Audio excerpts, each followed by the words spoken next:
Welcome to Module 2, Regression. In this module, we teach a machine to do something you already do all the time. Look at some information, and predict a number. Think about the questions we ask every day. How much will this house sell for? What will the temperature be tomorrow? How many minutes until my food arrives? Notice what they have in common.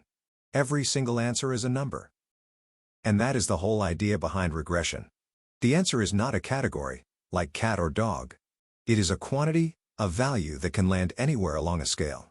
$200,000, $212,000, or anything in between. So whenever the thing you want to predict is a number, you are looking at a regression problem.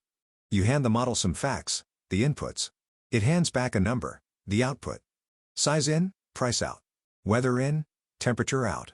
Distance in, minutes out. Let's make this concrete with house prices. Every dot you see is one real house we already know about. Its position along the bottom is how big the house is. Its height up the side is what it sold for. Now look at the shape the dots make together. As the houses get bigger, moving to the right, they tend to cost more, climbing upward. That rising pattern is exactly the relationship a regression model will try to capture. Here is the payoff. A brand new house comes along, and we know its size, but not its price. Regression fills in that missing number by following the pattern the other houses reveal. Read across, and we get an estimate.